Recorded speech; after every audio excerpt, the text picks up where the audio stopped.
Hiya, Sandra here. Today I'm going to show you how I made this really cheerful, colourful card, but it's really simple to make, just really a one layer with some die cuts added. First of all, I've took a sheet of card and it's 11 inches by 4 1/4 and scored at 5.5. I'm using my Lisa Horton floral stencil and I'm using baked brown sugar. It's Stampin' Up ink and it's just a nice soft brown colour. I'm just going to add some there and then just move the stencil along a little bit.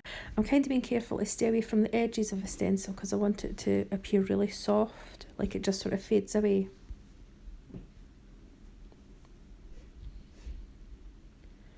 A really nice effect there.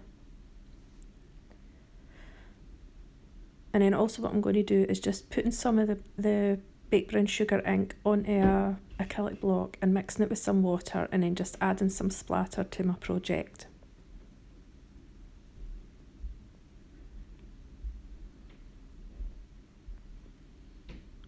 And now I've used the Shabby Florals die set from Lisa Horton as well, and I've cut them out in different sort of pastel shades of card, and now I'm just adding some ink just to give it a little bit more depth and brighten up the colours a little bit. So I'm using my wild honey for the inserts of the flowers. I've started off for the stems with mowed lawn. Sorry, I tell a lie. I started off with cracked pistachio and ended up changing it to mowed lawn because I just felt like there wasn't much colour going down there. And then I've used picked raspberry for the pink and peacock feathers for the sort of turquoise one, and oh my goodness, dusty concord for the purple. I think that's one of my favourite colour combinations. I really love it, and it's really nice against more muted background. So I'm using also the double layered sentiments, and I'm sure I'm using Have a Great Day, which I felt like is really good because it can be for any sort of occasion.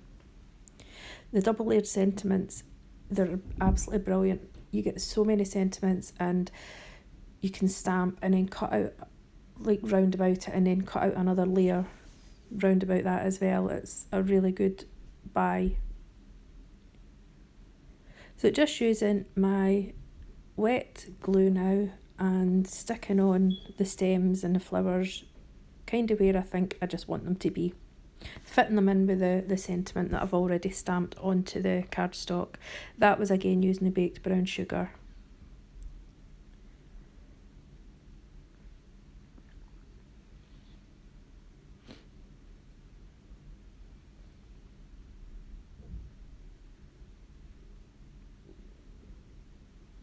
It was really nice to do a card where it didn't take too long, and sometimes the simpler cards are the prettiest, I think, as well.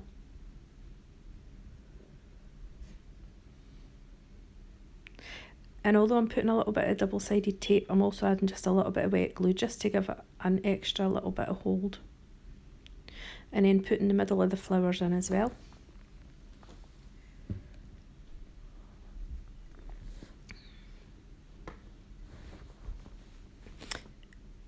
If you haven't already, I really recommend that you go and join the Lisa Horton Crafting with Lisa Horton on Facebook. It's getting to be a really big group, a lot of supportive people showing all their projects, and a lot of like fab projects from the design team as well. And also check out the YouTube because there's really good videos on there showing all different kinds of techniques and everything. And I'm just colouring in these petals because I wanted something that ties in a little bit better.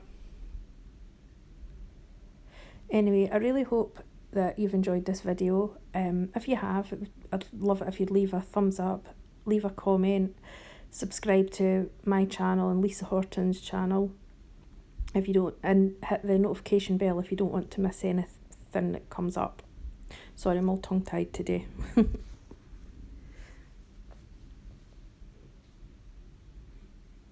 And just cutting off the edges there.